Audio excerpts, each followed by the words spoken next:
Everyone, welcome back to simple pharma basics. This is Aarti. Friends, आज का जो topic है, आज का जो वीडियो होने वाला है वो बहुत ज़्यादा स्पेशल और ख़ास होने वाला है बिकॉज इस तरह का वीडियो मैंने पहले कभी नहीं बनाया। जैसे कि आप लोगों ने थंबनेल में या टाइटल में देख लिया होगा, तो आज का जो वीडियो है that is solely dedicated to if anyone wants to pursue their higher studies in terms of masters of PhD abroad. तो कौन सी बातें हैं जिसका उनको खास ध्यान रखना चाहिए, कौन से डॉक्यूमेंट्स लगेंगे, कौन सी एग्जाम्स लगेंगी और क्या सारी बातें हैं, लाइक छोटी छोटी माइन्यूट बातें, specially in case of if you are a pharma student, like for B.pharm from B.pharm और for M.pharm स्टूडेंट। तो बहुत ही कम वीडियोस अवेलेबल है ऑन यूट्यूब कि जो आपको ठीक तरह से गाइड करे कि आपके लिए क्या बातें ज़रूरी होगी अगर आपको अब्रॉड जाना है। जैसे कि हम लोगों के दिमाग में बहुत बार होता है कि हमारा फाइनेंशियल बैकग्राउंड इतना स्ट्रांग नहीं है या हम लोग मिडिल क्लास फैमिली से बिलोंग करते हैं, तो क्या हम लोग जा पाएंगे, या जो हमारा ड्रीम है कि हमको अब्रॉड स्टडी करना है, क्या वो पूरा हो पाएगा। तो यही वीडियो में आप लोगों को अभी जानने मिलेगा कि रियली अगर क्या सच में आपका जो फाइनेंशियल बैकग्राउंड है वो मैटर करता है अगर आपको अब्रॉड जाना है तो। एंड कौन सी चीज़ें हैं, लाइक हम सोचते हैं कि वहाँ के स्टूडेंट बहुत ज़्यादा स्मार्ट होंगे, हमारा आईक्यू में भी उन लोगों से मैच ना होता हो, तो क्या हम लोग वहाँ पे मैनेज कर पाएंगे, क्या हम लोग वहाँ पे एडजस्ट कर पाएंगे। तो ये सारी चीज़ों का आपको आंसर आज के वीडियो में मिलने वाला है। So make sure that you will watch the video till the end. And the purpose of creating this video is कि इंडिया में फार्मेसी को लेके अवेयरनेस बहुत कम है और शायद इसी वजह से हम लोग कहते हैं कि फार्मेसी में स्कोप बहुत कम है। बट हम लोग ये नहीं देखते कि फार्मेसी एक पूरी तरह से रिसर्च ओरिएंटेड फील्ड है। मोस्ट ऑफ दी अभी भी ऐसे कुछ स्टूडेंट्स हैं जिनको जीपैट नहीं पता, जिनको नाइपर नहीं पता, जिनको पता नहीं है कि एक्चुअली फार्मेसी है क्या। तो सिंपल फार्मा बेसिक्स का जो एक मोटो है वो यही है कि मैं ज़्यादा से ज़्यादा अवेयरनेस आप लोगों तक लेकर आऊँ, जो ऐसे लोग हैं जो ऑलरेडी इस जर्नी से जा चुके हैं और आज एक काफ़ी अच्छे वो लोग लेवल पे है, काफ़ी अच्छे पोजीशंस पे है, उनके पास में बहुत कुछ है शेयर करने के लिए और आपके पास में बहुत कुछ है जानने के लिए, और मैं वो हूँ जो उन लोगों का नॉलेज आप तक के पहुँचा सकती हूँ। सो प्लीज़, अगर आपको मेरे वीडियो ज़रा भी अच्छे लगते हैं, please like the video and also share it with your friends because in future may be I will be bringing more such kind of videos related to abroad studies or related to career options for pharmacy. And also if you are new to my channel, so please subscribe to the channel and also turn on the notification icon so that you will never miss any update from my channel. And without much delay, let us have our guest speaker, Mr. Rahul Nahire sir, and he has done his masters from NIPER Hyderabad and he have done his PhD from USA and he is working currently in USA. So we will be having guidance from his side today. Let's have him on the screen. Hello sir, welcome to my channel Simple Pharma Basics. Sir, I am really very thankful to you that you came here and you managed to have your time for my channel, for my audience. So really very thankful to you, sir. So, sir, very first I want to know about more about yourself, like from where you graduated and from where you did your masters and from where you are working now. I want to know all those things about you, sir. Okay, all right. Yeah, first of all, thank you, Aarti, for inviting me on your channel. And I know you're doing really good with that channel. And there are very few channels dedicated to, pharmacy education and related stuff. So first of all, congratulations to you for that.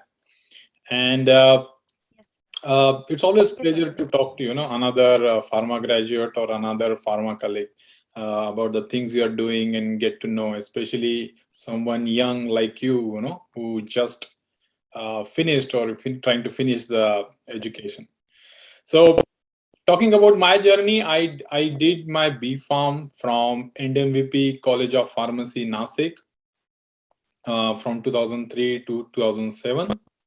And in 2007, I joined NIPER Hyderabad for my master's, MS in pharmaceutical analysis. And after that, I joined North Dakota State University for my PhD in pharmaceutical sciences. So I finished my PhD in 2014. And after finishing degree, I got job in a clinical diagnostic lab called Castle Medical. And I worked there for almost, I think, 3 years as a toxicologist. And after that, I joined Lighthouse Lab Services, and I've been working with Lighthouse Lab Services since 2016, and no, 2017, April 2017, and I've been working as a clinical consultant and a laboratory director. So currently, I am serving as a laboratory director for 5 different labs in United States. High complexity clinical diagnostic labs, labs like where uh, samples, blood samples, urine samples are being sent and they are tested for the diagnosis of the patient. So I'm the director and the clinical consultant for such labs in United States. Yeah. Okay, sir, that's very great. Sir, actually, you run one consultancy also. Will you mention about it? Yes, yeah, of course. Yeah, because we are talking about pharma, I completely forgot about that. So because I'm in United States over a decade now, uh, almost more than 10 years now, and I have been helping, a lot of students and helping them and, guiding them how to study and, what you need to do to come here in United States or anywhere abroad. Like if somebody wants to pursue higher education abroad, I've been helping. And recently, since last less than a year, I've been doing this, officially. So what I did is I started a consultancy called Rajdeep Study Abroad, where I help students right from the beginning, like right from the exams they need to give, the preparation, coaching of those exams, and from that till the end, when they get the admission and they need to apply for visa, book the ticket, and come here. So what I do is, from coaching to all through the all process, and of course, because going abroad or studying abroad, all these applications and everything, all the exams, it's not an easy process. It's a complicated process. I mean, it's not really complicated, but Yes. because we don't know a lot about universities abroad, their application procedure, you always need somebody to guide you. And like B-town students, students from cities like Nasik, Ahmednagar, Aurangabad, Beat, Sangli, anything except, like Mumbai, Pune, we B-town students always have that lack of confidence in us, right? That, okay, we are from Marathi medium, we are not from rich family, so there are financial, restrictions. So that is always in our mind. So because of that, we never think of going abroad. And me being from a middle class family, typical Maharashtrian middle class family, my father is a teacher, and also I'm from Nasik, not like a big city, Mumbai, Delhi, and Pune. So, and I could do that. I could do that because of my professor, Dr. Milind Bagh, and my CPN, environment there. It was very conducive, and I could do that looking at other students who already did it. So I wanted to do that for other students, and and with that thought, I wanted to help students who are capable, who are really smart, and but just because they do not have proper guidance, just because they do not know that they could do that, they don't take chance of going abroad. So I wanted to give confidence to those students and help them. So with that thought, recently I started this Rajdeep Study Abroad, where I help students. Most of the students are from pharma because I'm from pharma. So most of my students are from pharma, but I help students from all disciplines and help them get admissions in different countries like USA, Canada, Australia, and Europe. So that's what I started, and I've been getting really good response, especially from students from pharma background. Okay, so that's a really very great initiative from your side because we need some mentor who will guide us from right from very start, beginning to till the end. So you are doing very great job, sir. So we all are thankful to you for that. And sir, do you provide the exam preparation also like a Right. GRE TOEFL? Yeah. So again, as I said, like when you are applying abroad, for your masters or for your PhD, you need to appear for certain exams, and depending on the country you are targeting, it might change. So for example, if you are targeting United States, you need to give two exams. One is GRE and another is TOEFL or IELTS. So IELTS and TOEFL are alternate exams. Like you can choose either of them. Both are English proficiency exam. Whereas GRE is a graduate record examination. It's an aptitude test. And GRE is required only in United States. And I have online coaching for this, two exams, where we have a coach, who will, guide you or, teach you all these subjects of GRE and IELTS. And it will be a completely online course, like a 3 months crash course. And after that, there will be a lot of quizzes and practice tests and mock test. So it helps, and generally, when students, they say that they do not want to join coaching, they just want to prepare on themselves.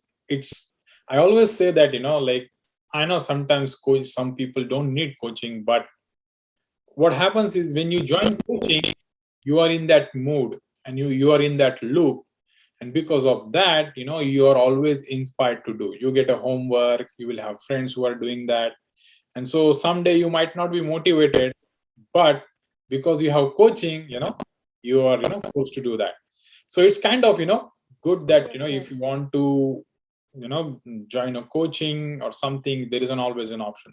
So initially I was doing only counseling, but then I thought it's of no use unless student get a good score, and that is really important. And although TOEFL and IELTS are not difficult exams, but GRE is the one which is little bit tough. It needs some preparation, some focus, and some preparation. So I wanted to do that, and with that, I hired a tutor, and he is doing really good job. So our first batch is already almost finished, and we are gonna start our new batch soon.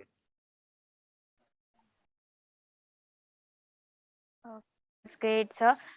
So if anyone wants to connect to Rahul sir, then I'll be providing the link in the description. You can connect to him anytime and you can ask your doubts, and you can contact him. Okay, sir, my next question to you is this: as there is PhD is also available in India, so then why you thought of going abroad? I mean, what made you move there, and what advantages you looked for? Yeah. So I mean, yeah, this is a very common question, right? I mean, why someone should go abroad, right? Why someone should go to USA for their higher studies when there are a lot of premier institutes available in India. Again, nothing against India, but again, India is a developing country. We are still struggling with most of the population is still struggling with basic needs and basic infrastructure. So when government has a funding, when they collect the money from the taxpayers, it mostly goes towards that, our basic needs, be it the road construction or schools, colleges, food.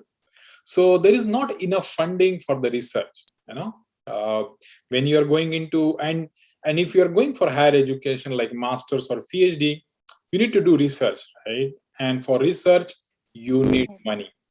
Without money, you cannot do anything, right? Be like even the top institutes, like NIPER, UDCT, and BITS Pilani, all these institutes, they are great institute, good institute, because they have funding from the government. And if you don't have enough funding, you cannot do proper research, good research. So if you want to do really, really good research, you need to make sure that you land in a university department and under a professor who has a good funding. And most of these Western countries, these countries are already developed, right? So they already taken care of their basic needs. So they can afford to spend more money on the research. And because of that, they give a lot of money to different research institutes, different research universities. And there will be, no issues of funding and money. So you can do your research really, really good. So I always wanted to do PhD. And like, I didn't know that even pharma students can go abroad. So pharma field, previously, like 10 years before, it didn't have much respect as it has now. Okay.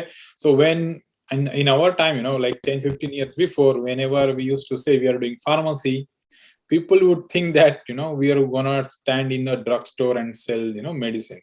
you know uh, that's what the only thing they knew. Yes, yes. Now thanks to COVID and also because of the internet, probably people know that okay, pharmaceutical science is a big thing, pharma industries, pharmaceutical research.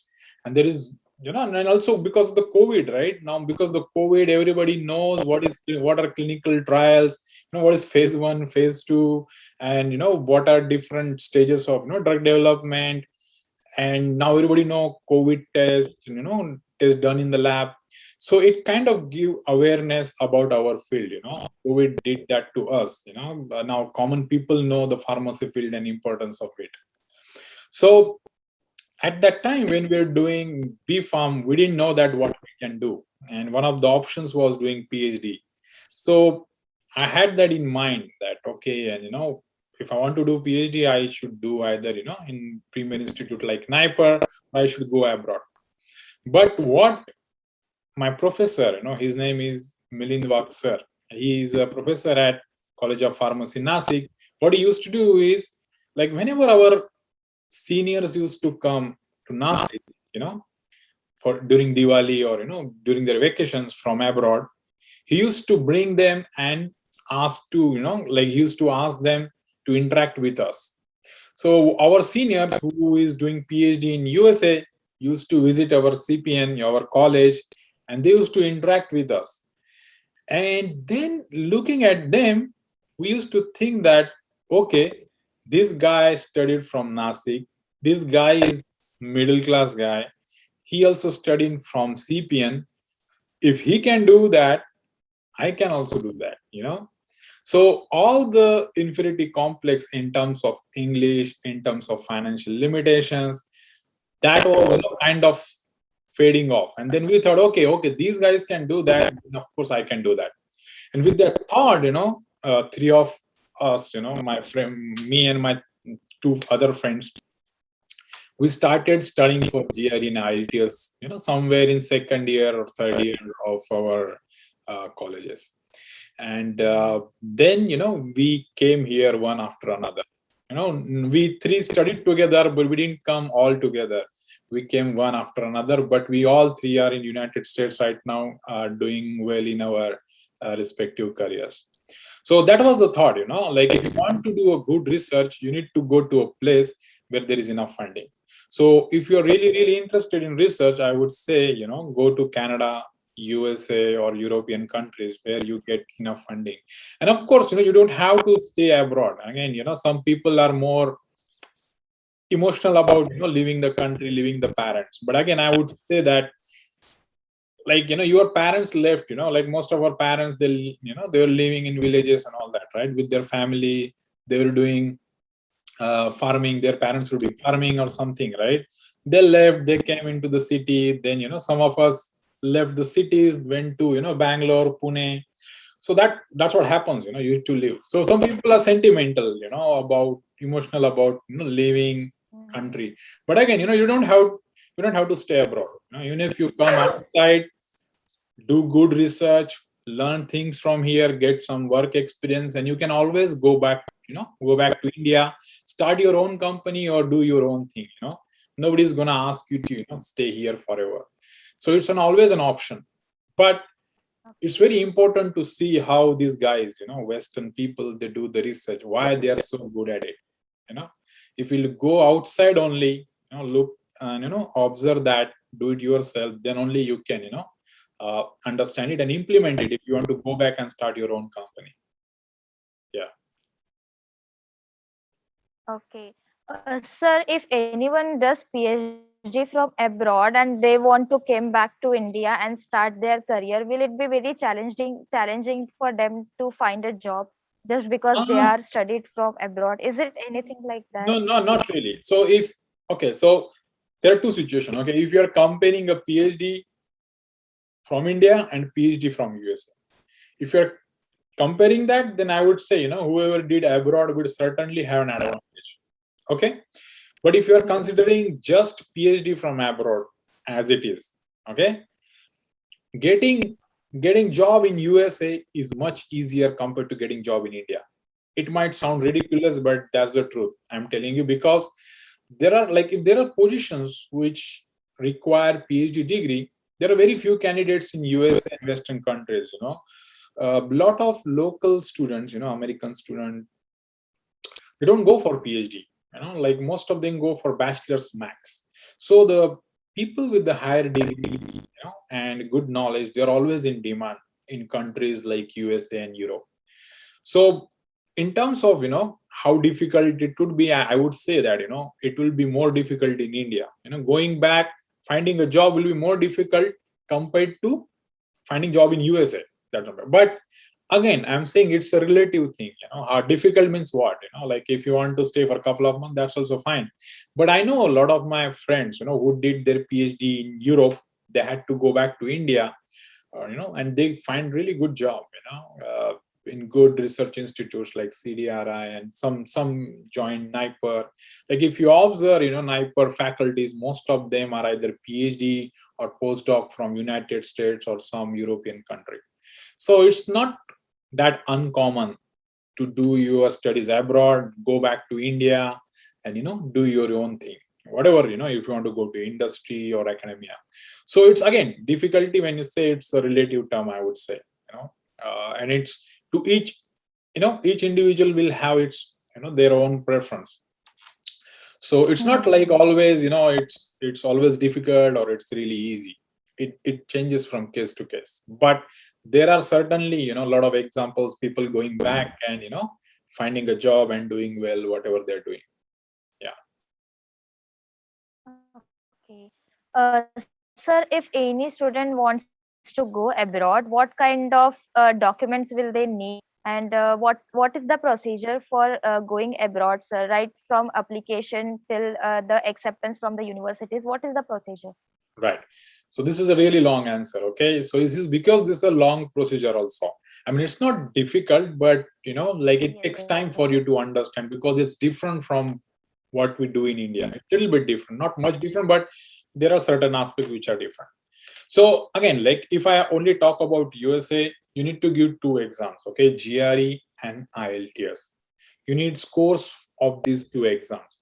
Again, GRE, a lot of universities are waiving the GRE. Waiving means it's not required. You just need either IELTS or TOEFL exam. And GRE, you don't have to appear. These two exams are required. Then you require transcripts, official transcript from your either bachelor's or master's or both, whatever, if you're applying for PhD, you need transcript. So when I say transcript means nothing but mark sheets officially coming from the university or officially coming from the colleges. So you will be sending that to the university. Second thing would be SOP.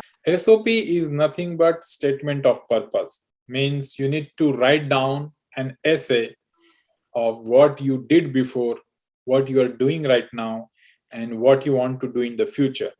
Why you want to do your PhD or master's in a particular university, particular department, or under a particular, professor. And that's called either statement of purpose, or sometimes it's called personal statement. The next document is called letters of recommendation. So letters of recommendation, nothing but your professors, your teachers writing about you as a student, as a researcher, and as a human being. And those will be, at least most of the universities require 3 recommendation letters from your professor. And you hope that they would write some good words for you. Then you need, of course, CV. You need CV, your curriculum vitae, where you have your all academic credentials, your awards, achievements, research publications, conferences you attended, all the curricular activities you did. You need to mention everything in there. And that's it. I mean, these are the only thing you need. Sometimes you need to evaluate your transcript, but again, it depends on the university. So some universities, they do not accept our transcript because some of our scores are in percentage. Like most of the universities now, a lot of universities are moving to CGPA, like Western countries. But if you have a percentage for your exams, then you need to convert it into CGPA. So there are certain agencies like World Evaluation Services where you need to send your transcript. They change it to CGPA and then send it to the university. But again, it depends on the university. It's not required all the time. So and of course you need to send your application. But before this application, like of course this is a application process and these are the documents you need. But to appear for these exams, GRE and IELTS, you need passport. Okay, so if you're thinking of appearing for these exams or going abroad, first thing you need to do is go get your passport. And this is it. These are the documents you would need for applications.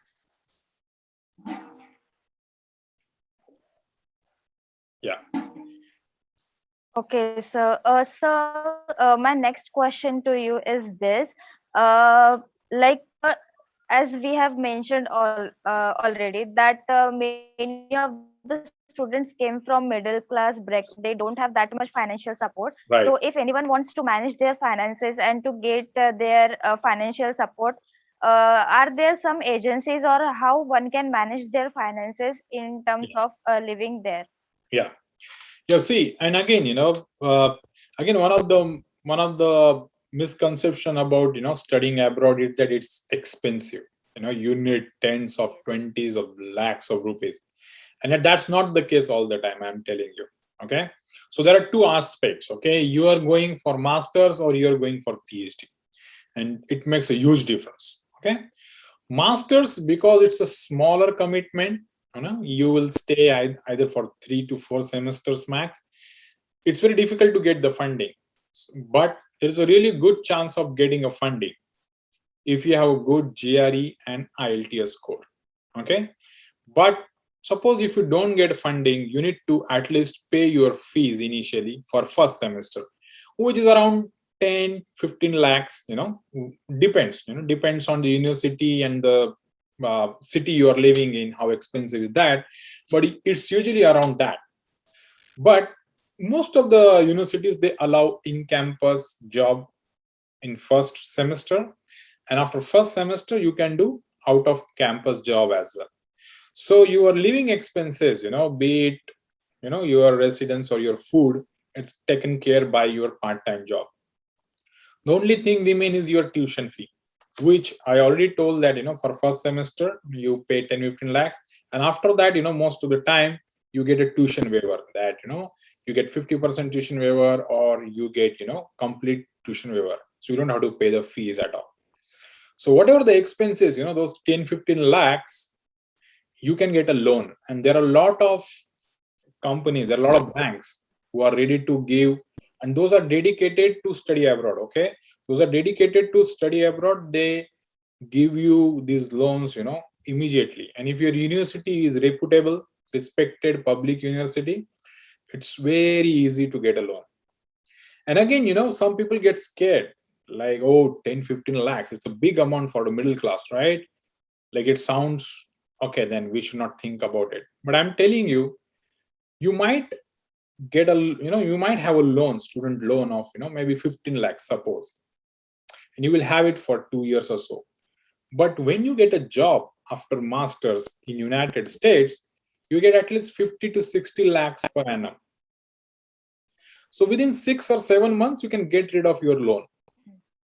So it's very popular notion that that it's very expensive and you have to get a lot of money and all that. That's not the case, I'm telling you. If you are determined, if you can get a good GRE score, even those expenses will be very, very less. You just need to get a good GRE and IELTS score. And even if you have to take a loan, you can get rid of that loan within few months after getting a job. And this is for master. Okay, PhD is all different game. PhD admission is solely dependent on funding. whether that faculty, whether that department have funding. If they have funding, they will give you admission. If they don't have funding, they reject your application. Okay. So it won't happen like, okay, university is giving you admission and they will say, okay, we are not giving you funding, you have to manage your finances. That's not going to happen, because PhD is a longer commitment, compared to masters. Masters is just 2 years. PhD can be up to 4 or 5 years. So they won't ask students to pay that much money. They know that. So if you are applying for a PhD, you are gonna get full funding, including full tuition waiver, and on the top of that, you get stipend. Stipend is, they call that graduate assistantship or graduate scholarship. There are different names, and it is around $1,500 to $2,000 per month. It depends on university, depends on the department, depends on the faculty, but usually you get around $1,500 to $2,000, which is around 1.5 lakhs per month, and you hardly spend $600-700, like less than half of what you get. So during PhD, you not only get stipend, in fact, you get more money than you need. You can actually help out your family by sending them money back to India. So that is the reason why I encourage students to go for PhD. Even if you do job in India, you won't get that much money which you are getting during PhD. Even if you go for PhD in India, you get very less. I think 35,000 you get. I might be wrong, but I think Yes. around that. So, but if you're doing PhD here, you're almost earning 1.5 lakhs per month, or maybe 1 lakh, even 1 lakh. So you can save money and help out your parents if you need, your family. So and again, like, you don't have a lot of B.pharm and M.pharm students, they always have this question, like, should I go for masters or for PhD? Of course, masters students will only go for PhD, but what about B.pharm students? Because it's expensive to do masters, can I do PhD directly? So I wanted to mention here that, if you are worried about finances, if you don't want to go for masters, if you don't want to take loan, you can directly go for PhD. And it may sound crazy, right? How can you do masters and how can you do PhD without masters?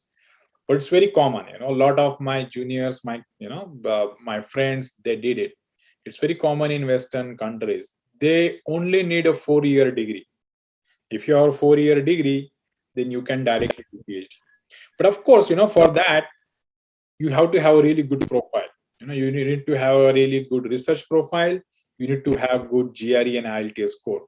And you can get admission for PhD directly from your B.pharm. And you don't have to go for masters, you don't have to take a loan of 10-15 lakhs. So that is one advantage. So this is the difference, masters and PhD, what you want to do. Some people, they don't want to do PhD. I understand, PhD is longer commitment. They don't want to study that long. They want to earn money. So the best option would be for them, go for masters, but then be ready, be prepared to take some loan. And it's not bad, like in India, again, like our culture, overall, our Indian culture is that having a loan or debt is always thought as a bad, कहते हैं ना, मतलब किसने कर्जा लिया है, कर्जा रहना, it's a bad thing. It's always thought a bad thing. But nobody thinks that वो जो लोन लेंगे तुम, उसकी वजह से it's gonna change your life forever, right? Suppose you are smart, you are doing masters from NIPER, right? And you have a huge potential. Or suppose somebody is doing B.pharm. I'm saying, okay, I want to give you example of my masters, right? So somebody is doing B.pharm, and he is really smart. That girl is really smart. She wants to go abroad for masters, but only because she doesn't want to take loan. उसको लग रहा है कि कर्जा लूंगी तो बहुत पैसे होंगे, फिर कैसे मैं जॉब नहीं मिला तो क्या होगा, उसकी वजह से वो they get little bit scared. But they don't think that that 10-15 lakhs of loan is going to change her life completely. Doing job in India, if you're doing the job in India, it's really tough. I see my friends, who are in Mumbai, who are in Pune, how they commute, how much money they make, how much hard they need to work, the work and life balance, holidays and all that. So it's tough. So my philosophy is, if you want to do 9 to 5 job, why not in USA or somewhere else, right? I can understand if you want to start your own business and you want to stay in India. But if you want to do 9 to 5 job, in India, you might get 10, 15 lakhs for that. Here, you might get 70 to 80 lakhs for the same job. You just have to study a little bit, come here for masters, take that loan. If you don't want to go for PhD is too much for you, then just simply take some loan, come here, finish your degree in 3-4 semester, and then do job and earn money. And if you want to go back, you can go back. If you want to stay here, get a green card, you can do that. So yeah, I mean, that's the thing. As I say, middle class family, they're always worried about financial thing. But this is the difference, huge difference between masters and PhD. And I would say, if you worried about finances, go for PhD. Okay, so that's very great, sir. Sir, if anyone wants to do PhD, will they require any kind of research work or like paper published in any journal or that? That's a really good question, Aarti. So, see, again, when you are applying for PhD abroad, the professor sitting here is going to judge you whether you are a good student, whether you are a good researcher, whether you are a good human being, right? So, good student, your academic records will show. Good human being, your recommendations will show. But what about you as a good researcher? How he will know, right? If you tell me that, Yes. if somebody tells me, Aarti can play a really good guitar, I don't want to trust them unless I see a video of you playing a guitar, or I see at least a picture of you with the guitar, right? There needs to be some kind of evidence. Yes. So same way, if you want to prove to that professor that, okay, I'm a good researcher, but just because you are saying, and I'm not going to believe it, right? So you need to have some kind of, research experience, some kind of publication, research publication.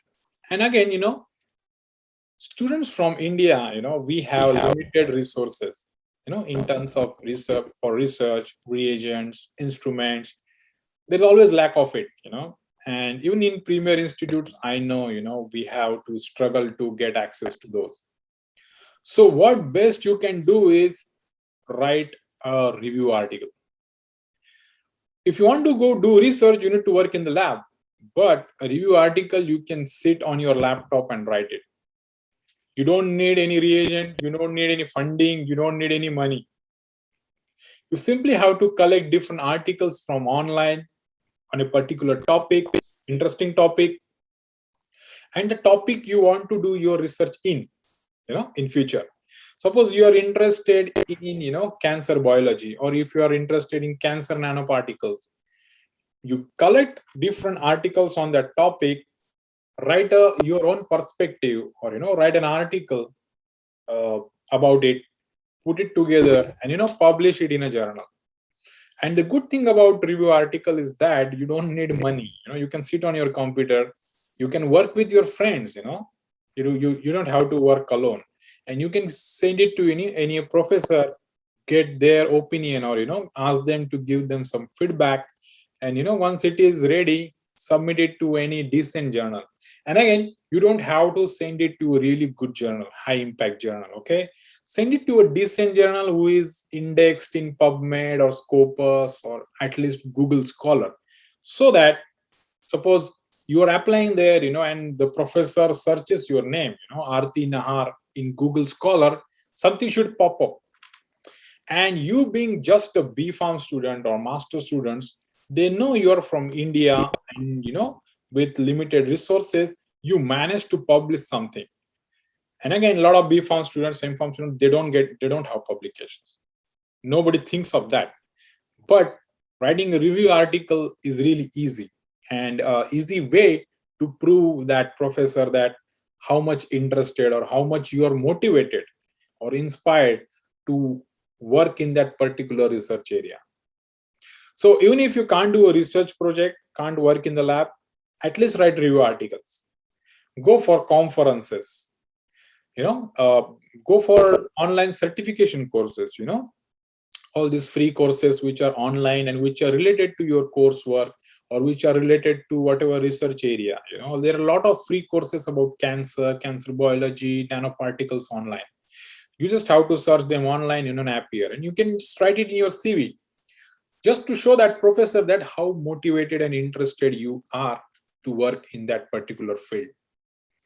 And if you have a good GRE IELTS score, and if you have couple of publications, research conferences, product, so that professor will have confidence that okay, she has only bachelor's degree, but she has a really good research profile, so she can be a good candidate. So they're always looking for someone who will take their research forward and who will not be a liability. कुछ student होते हैं जो lab में आते ही they start working really good. कुछ student होते हैं जो रिसर्च एप्टीट्यूड नहीं होता, फिर वो पढ़ते हैं और सीखते हैं और फिर उनका रिसर्च और फिर रिजल्ट आते हैं.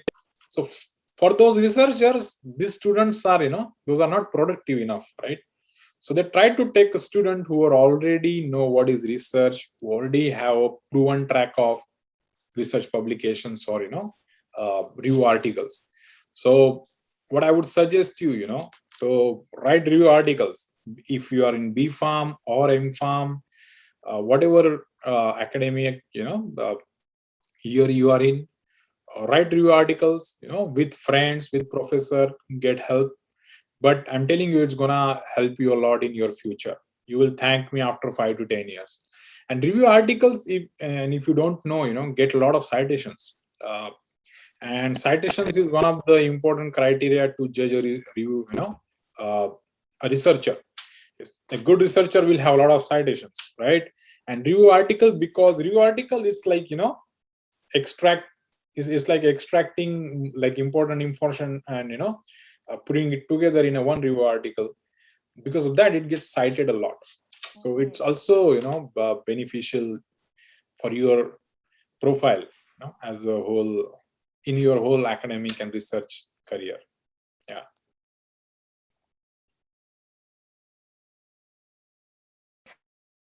So will allow some come to their university. Yeah, can you repeat your question, Aarti? Your voice break a little bit in between. Yes, sir. Yes, sir. I said that if we are doing any review article or research paper, so it will show our interest in the research, towards research, and so that the professor will be interested to hire us. I mean, to allow us for the universities. Exactly. Yep.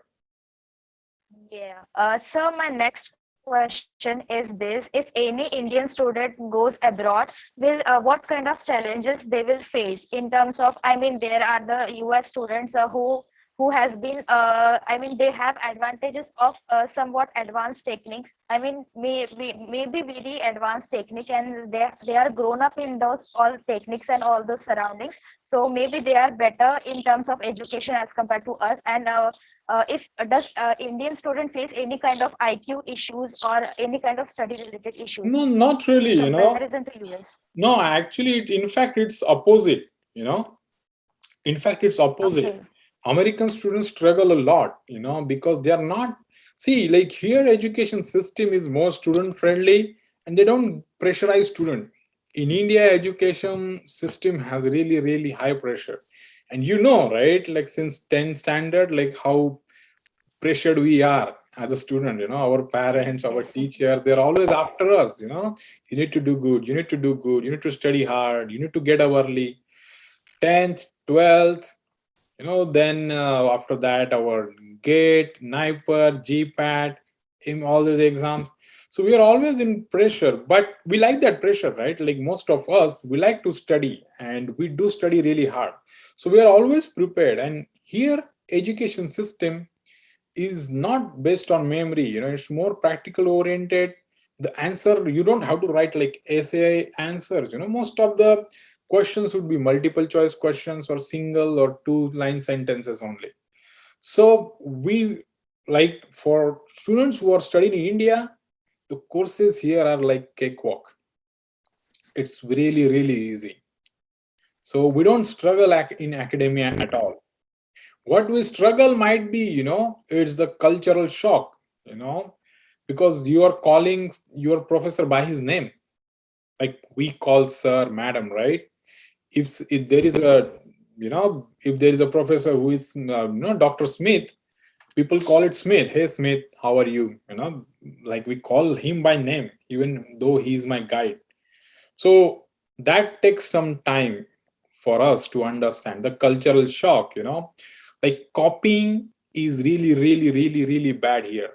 Like, I see students sitting close to each other, but they won't look at each other's paper. They won't copy answers. They will fail, but they won't cheat, which is, surprising, because in India, it's very common for us to cheat, right? Even I have cheated, I will confess. We all cheat, like little bit here and there. It's not like we passed only through cheating, but we do it little bit here and there. But in US especially, Western countries, it's very, very frowned upon. They don't like it at all. If you cheat, there'll be really, really bad consequences. So that cultural shock, there are a lot of different aspects, but in academia, we don't struggle at all. It's cakewalk. We do really good. The courses here are much easier. Okay. Yeah. That's very good to know, sir.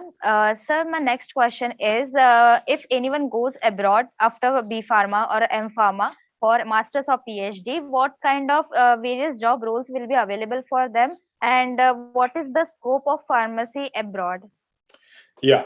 So if you're coming here for masters or for PhD, so again, it depends on what kind of degree you're getting, right? But if you're in masters, definitely, most likely you will land up in industry, be it pharmaceutical industry or any other industry, depending on what kind of field you are in. If you are a PhD, you can either go in industry, or you can go in academia, or you can go for postdoc. And if you are masters, of course, you want to go for PhD, you can go for PhD, but most of the time you land up in a job, and jobs are available. There are a lot of jobs in USA in pharmaceutical industry. And talking about PhD, like when I finished my PhD, within a month, I got a job as a toxicologist. And there are a lot of jobs for PhD. Because as I mentioned, there are very few PhDs available here. So there is a lot of scope for PhD in different. And some people do PhD because they want to, be in research. So some people join research institute, or some people, like some students, they want to go for postdoc so that they can, be in academia, and they join some university as a faculty. So there are different, if you're a PhD, or if you're a master, depending on, there are a lot of different job options. But in terms of scope, as you said, for pharmacy or pharmaceutical science, it's really good. Right now, there are a lot of jobs, and I think ours is one of the fields which will not get affected at all. Be it recession, be it COVID, pharmaceutical field is the one who will not be affected. As long as there are human beings on the earth, our field will never have recession. Because as long as human beings are there, there'll be medicines, there'll be diseases. In fact, like more and more diseases are coming, more and more infections are coming. There is more and more demand of people like us who can, develop drug or a vaccine, or come up with some kind of cure. So there is a lot of scope. In India, the problem right now is there are a lot of graduates coming out, but in India there is not much growth in pharmaceutical industry. There are not of jobs, and even if there are jobs, because there is so much competition, they are not ready to pay more. But in Western countries, there is already less population, so there is there are not enough human resources. So these guys have, see, the reason why Western countries have immigration policy like USA, Canada, Australia is because they're not enough human beings to take care of the infrastructure. And they need people like us who are hardworking, who are smart, and with higher degrees, to take care of their research. If we don't come here, if we stop coming here, who will do the research? Like it's mostly Chinese and Indians here who are always doing the research in a lot of research lab, and especially in academic research lab. A lot of postdocs come from India, a lot of PhDs come from India. So when I was in North Dakota State University, our department was mostly 90% were international students, mostly Indians, Chinese, and Iranian students. And there are very few American, US born students. So there is a lot of scope for pharmaceutical sciences. So I'm telling you, and because I have a lot of friends in India, and I have a lot of friends in USA, I have a good perspective of that. How students are doing in India and how students are doing in US. So I would definitely suggest, there is huge scope outside. Definitely, try having your career outside India. Yeah. Okay. So my next question is this: apart from MS or PhD, are there some courses like some diploma courses or some short-term courses which student can pursue to have some good job or decent job? Yeah, I mean, see, there are, of course, there are diploma courses and all that, but in US, if you go for a diploma, you don't get a work permit. Okay? Like, if you come here for masters and PhD, you get by default on student visa, you can work for 3 years, complete 3 years. And, which is really important. They call it OPT, optional practical training, on which after finishing your degree, you can stay in United States. Unlike Europe, in Europe, you have to find a job and then you stay there. But in US, you by default get a work permit and you can stay here. With diploma, it's very difficult, but I know a lot of students go to Canada. Canada has a lot of diploma courses and they don't care, like whether you have a degree or not. Their PR process is easier. So if you have a bachelor's degree or master's degree, and if you go there for diploma, do that diploma for like 10 months or 12 months or something like that, and you can find a job. So target Canada if you want to go for diploma. But again, for the diploma also, you need to make sure that you have enough funding, money. So diploma, they won't give you tuition waiver and all that. So you have to manage your funding. And depending on which city you're going in Canada, and what is the university, what's the ranking of the university, the fees will change a little bit. So, and other countries, I won't suggest, if you want to go for diploma, try Canada, or else, go for masters or PhD. Okay, sir. Sir, I want to ask you that how was your learning experience till now, and how is your journey going on? And as you have mentioned about some work and personal life balance, what do you think of that? What is the difference between India and abroad in terms of work and personal life balance? Yeah. Yeah, like a journey as such, there is a professional journey and there's a personal journey, right? What we achieve in our career and as a personal human being is different, right? And going abroad, like most of the people, they think that everybody wants to go abroad just because there is a lot of money.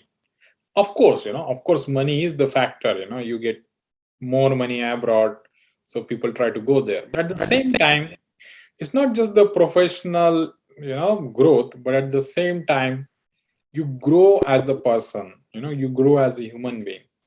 Only when you step outside your home, your hometown, your state, your country, you meet people from different countries, different culture, food culture, clothing, manners. And so then you start thinking about, like most of the time we think that, oh, my language is the greatest language, my state is the best state in India, oh, my country is the best country in whole world, or so that shatters, and you see that beauty in different cultures, different countries, different languages. Also, you become friends with different uh, people from different backgrounds. So when I was in North Dakota State University, we had students from all countries, India, China, Nepal, Pakistan, Iran. So you mentioned the name of country, and we had students, and then I had a lot of students, Chinese students, as our friends. And my lab mate was Iranian. I used to train them. So one of my intern was a native Indian, red Indians, which are Native American Indians. So we had a lot of black students also there. So I mean, all races, all countries. So it's really enriching. And when you get to know people from different countries, and that's on the personal front. You grow as a person, you grow as a human being. And in terms of work and life balance, what I have observed, again, it's my personal opinion. Okay, so of course there are always pros and cons to each choice. There is always upside and downside to each choice. But again, it's my personal observation and my personal opinion. So what I observed is, in India, we are a developing country, so we need to work hard.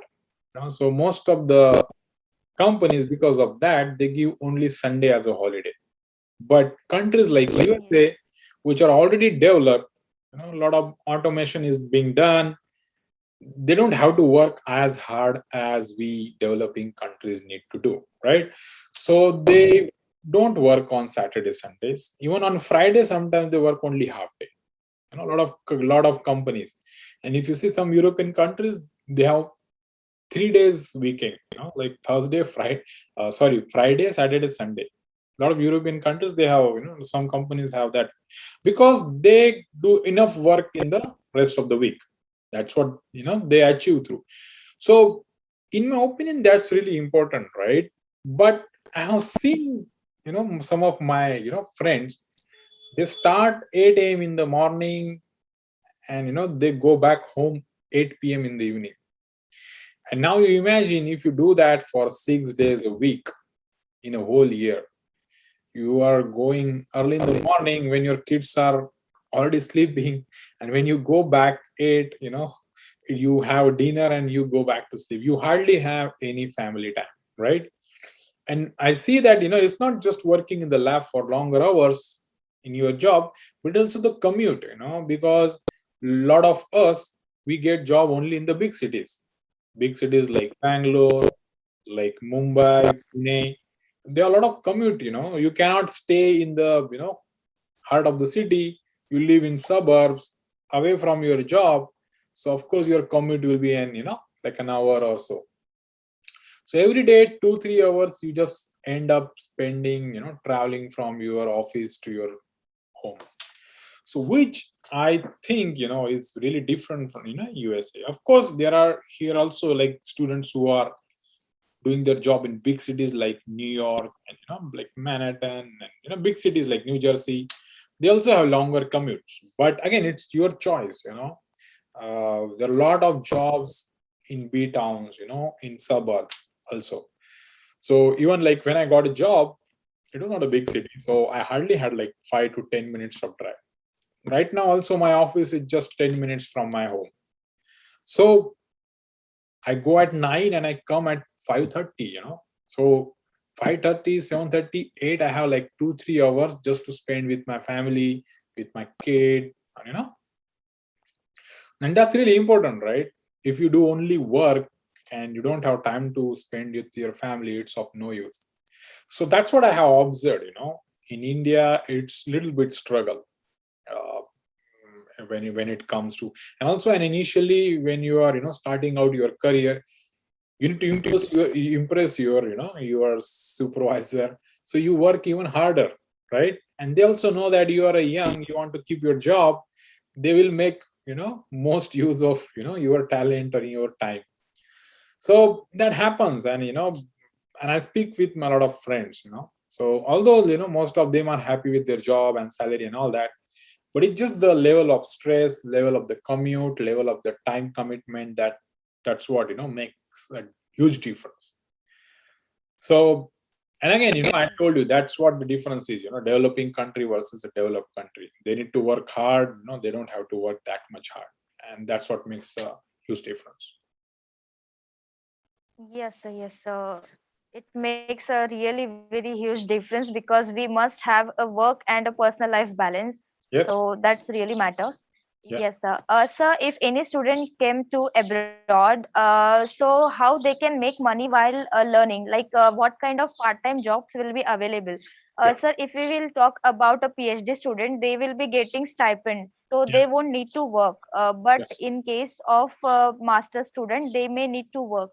So Yeah. what kind of jobs will be available for Yeah. them? And Yeah. sir, what is the average pay scale? As I heard that in US there is a hourly basis pay scale. So what kind of pay scale it is? Yeah, so that's a good question. Okay, so as I mentioned previously, so if you're a master student, you can do in-campus job for 6 months, and after 6 months, you can do either in campus or even you can do out of campus, and you can do 50 hours a week. Like it's like a half day every day. Half day. When I say half day, it's 4 hours. Okay. So for 4 hours, if you work for, and then the salary can range from, $10 to $20 per hour. So you might earn, like around $80 or $100 a day. So you might earn, like $500 or $600 per week, and on a whole month you can earn around $2,000, which is more than enough for your living. Okay, you hardly need like $600-$700 if you are a bachelor. Okay, and other thing would be, during your masters or during PhD also, you can do assistantship. They call it graduate assistantship, teaching assistantship. Teaching assistantship is nothing but you are helping the professor in his courses, in his classes. You might be, helping with the exams, be a, be a supervisor, or check the, papers, or take practicals, just be in the practicals to help him out.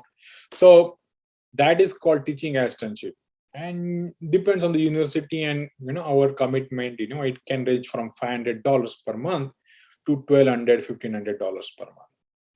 And then again is a graduate assistantship.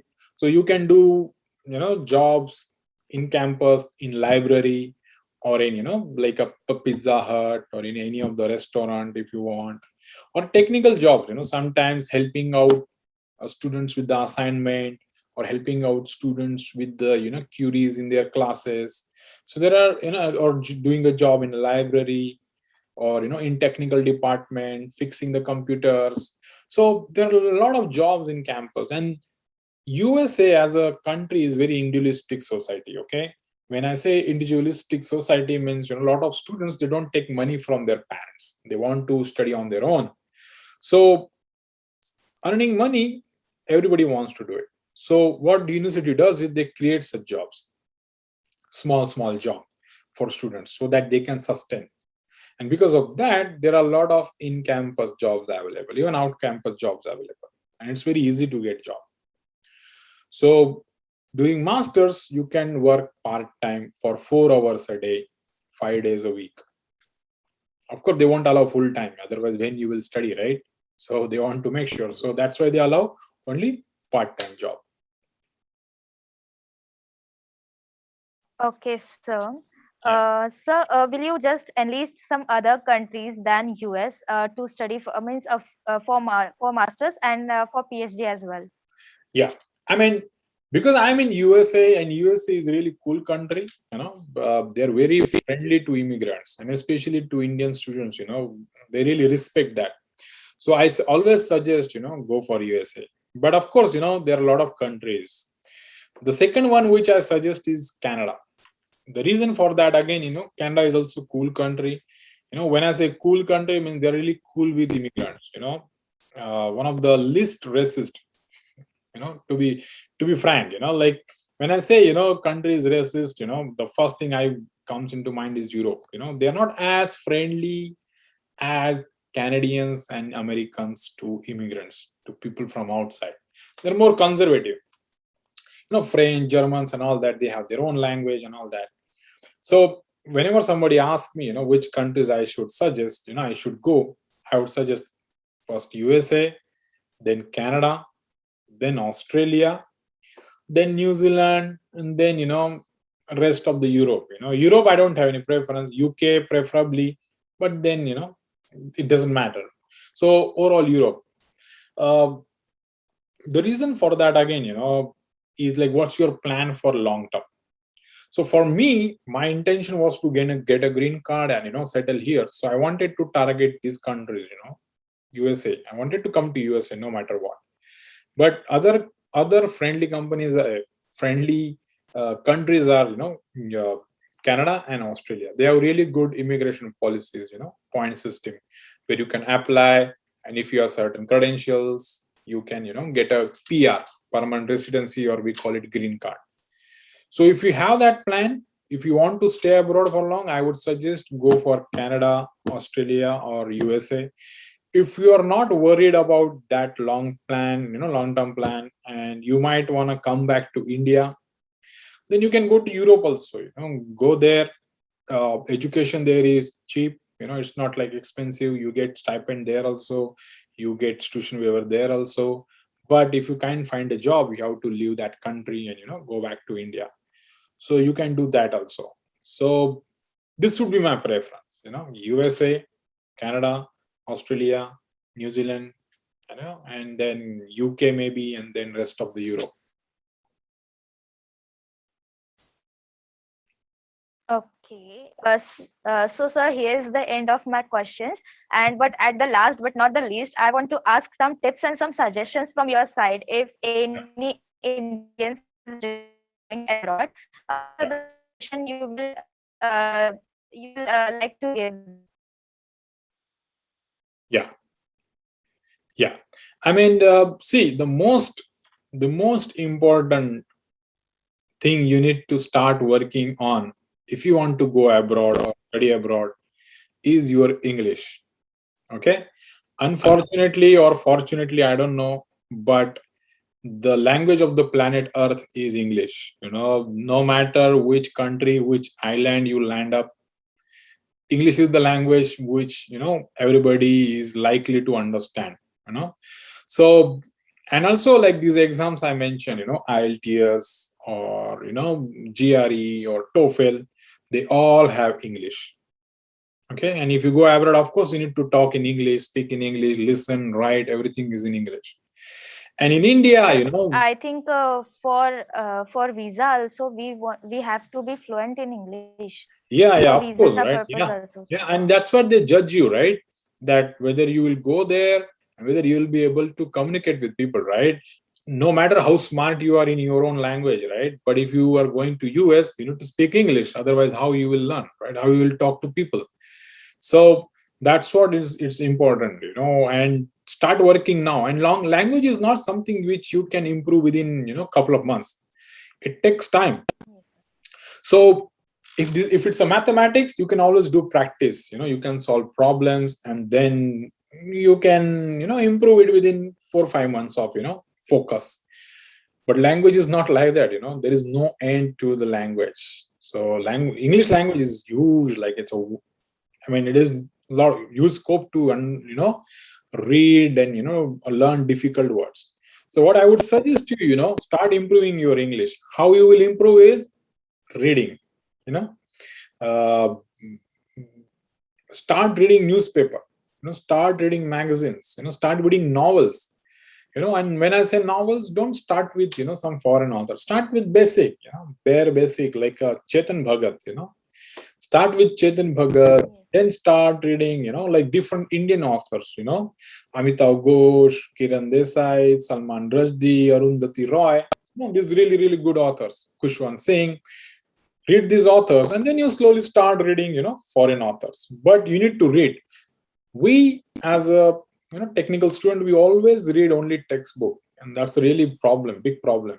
So we can only write a good technical language, but if you ask to write something else outside, some different topic, non-technical topic, we won't be able to write that fluently, or we won't be able to speak that good. So it's very important for you to improve your English, and reading is the only way to improve your English. And I know also, when you read newspaper, don't just read news, read editorials, read opinion pieces, so that you know how to take a perspective on a particular topic or an issue. If there is a news, a government policy, whether it's a good or bad, these good authors, they write a perspective on it. So read that, not just news. So that it also helps your critical thinking, which is required in GRE. GRE tests your critical thinking. It tests your aptitude. How you think on a particular topic. What's your opinion on a particular topic? How you can think in different ways about a single topic. So that critical thinking you can only develop by reading such opinion pieces, such editorials, not just news. And don't read news on the cell phone, okay? So most of the students, they read news on the cell phones, and if you get a notification from Instagram or Facebook, you immediately, click on that, and you're distracted, and you end up spending, maybe an hour or so just watching Insta Reels or something like that. Exactly. So and it's very common, and again, you're not the only person who is addicted to this, even I am, I'm a social media person. I do social media all the time, but take advantage of social media to your, to your use. Use LinkedIn, like you and me connected, Aarti and me connected through LinkedIn, and right now we are talking, and it's really good, now I'm talking about study abroad. She has a really good channel. So it's like helping each other. So if you have any doubt or questions, always, try to use this Facebook and LinkedIn, especially LinkedIn. You can find people of your, your area, your research area, or your discipline, who are already in the industry, who are already doing PhD abroad, and you can talk to them, ask question, and that way you can get an informed opinion about particular area. Should I go for this, or should I go for that? Where there is a lot of scope, what do you like, what you don't like. So this is really, really important. So going back to, again, English, so English is the most important aspect of study abroad. And it doesn't matter if you want to go abroad or not. Even if you want to stay in India, still you need to English, right? And now everything, most of things are in English. So there is no other option but to improve English. The other tips I would I will give you is don't follow others. Okay, like most of us like take decision based on what somebody told us. Of course, you need to take everybody else's opinion, consider it, but don't go for Sutix just because somebody told you that, oh, Sutix has a lot of jobs. Don't go for MBA just because somebody told, oh, MBA, after finishing MBA you will get इतना बड़ा package मिलेगा. High package. Yeah, don't do something just because somebody told you. Don't go to a particular city just because your girlfriend or boyfriend is there. So these are short-term things. Like think of long-term and make a plan.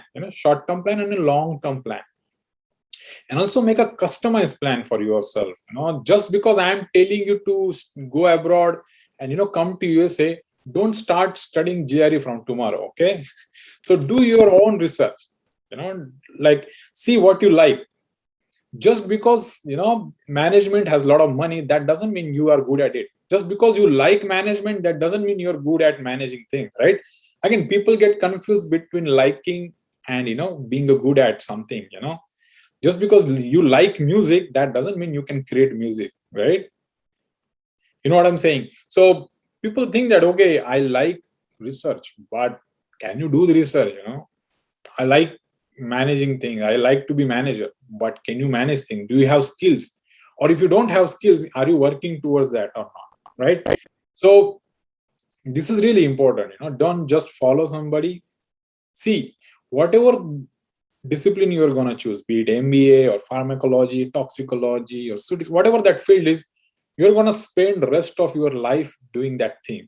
So it better be, something you like. Otherwise, you will get frustrated, And if you get frustrated, you don't get enough money, you don't like your job, then life becomes a struggle, and it takes toll on your personal life also. If you're not happy at the work, what you're doing at the work, where you spend your most of the time, if you're not happy there, you won't be happy in your personal life also. So this is really important, and these are the crucials here, right? Crucial here. Like most of the viewers probably are, doing B.pharm or M.pharm.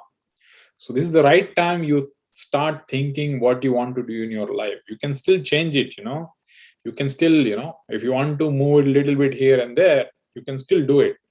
But you need to know. You need to know yourself. Nobody else can tell you what you like, what you don't like.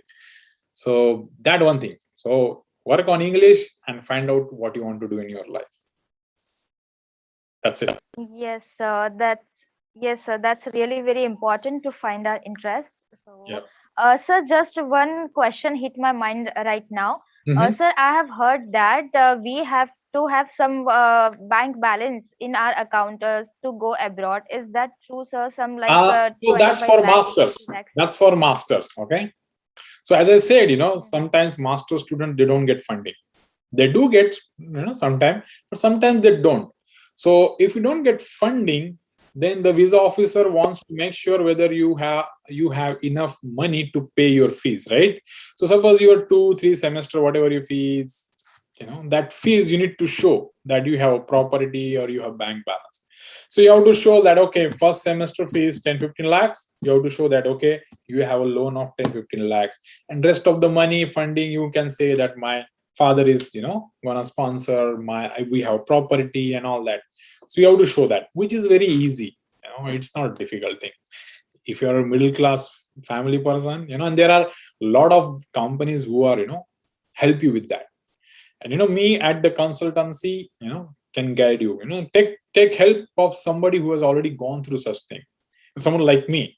I mean, although I didn't go for masters, but I know students who already did it. So I'm helping students who are doing it and who got the visa. So this is for masters. Okay, for PhD, if you get a full funding, they don't look at anything.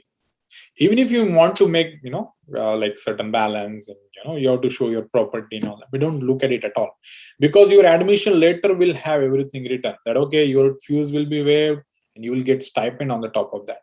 And when a visa officer sees that, why would he care, right? If university is taking care of everything, university is paying you money, why would he care what bank balance you have, right? So they don't look at it. Don't look at it at all for PhD. For masters, yes. So for master, they need to make sure that you have enough funding for the fees, and which is very easy. Applying for loan and all that. It's very easy. Uh, okay, sir. Sir, thanks a lot for your time. Actually, sir, in India, most of the students who are doing B.pharma or M.pharma, most of the students have their very confined mind. Like they can only go to for medical shop, or they can work in Yeah. production, in industry, and all that. So Right. maybe are these collective efforts will bring them out of that comfort zone, or make some or bring some light in their mind. So that was a really great session with you, sir, and I'm really very thankful to you, because I also got lot of knowledge from your session.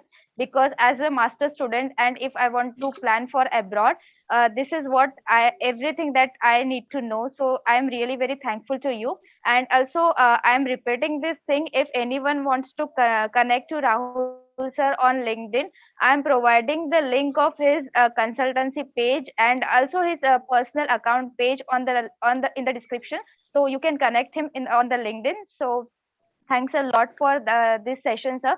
And if anyone has any queries related to this session, they can always ask me in the comment section. Obviously, I will contact you, Rahul sir, and then only I will come up to your question to answers your question. So thanks a lot for this session, sir. And that's all. Oh, thank you. Thank you so much. It's always a pleasure to, talking to another pharma student or pharma colleague. So thanks for this opportunity, and hopefully, student get some, encouragement, and, just, the idea is to make them curious, and, your channel is doing the same, making curious, Yes, sir. Yes. helping them out, with different concepts in, Yes. uh, Sir, actually, our student has very much potential in terms of IQ, in terms of everything, sir, and they are yeah, hardworking too. But they are getting into that what we can say, that comfort zone. They are yeah, entrapped into that comfort zone. उनको उससे बाहर निकालना, थोड़ा yes, awareness हमको उनके मतलब लाना है, तो वो हम लोगों का काम है, because we know many much things about it. And as a right, pharmacy, it's a very great field, sir. So we right. have to create some awareness about it, and that's all I want to do through this channel, sir. No, you're doing really And good. people like you are helping a lot, sir. No, no, that's good. That's good. And then there are very few channels dedicated to pharma education, but don't stop. Yes, sir. A lot of people have No, sir, problem of never. commitment, like and I know, my wife also runs a YouTube channel. So I know what it takes to create just one video, right? And in these times Yes, where, sir. attention span is so less, it's very difficult to get the viewers, it's very difficult to, but again, keep you have a near niche audience, you have a very niche audience, but the good thing about that, you have focus, you have a narrow focus. So whatever the viewers you will get, those and then hope, and if they get benefited, of course they will stick around, you know and whatever you are doing is really good. And please let me know if there is anything I can do, or I have a lot of colleagues, if you want to interview them, just let me know, and I'm ready to help. All right. Thank you, sir. Thanks a lot, sir. All right. So, Thank you, sir, Aarti. here we can end our session.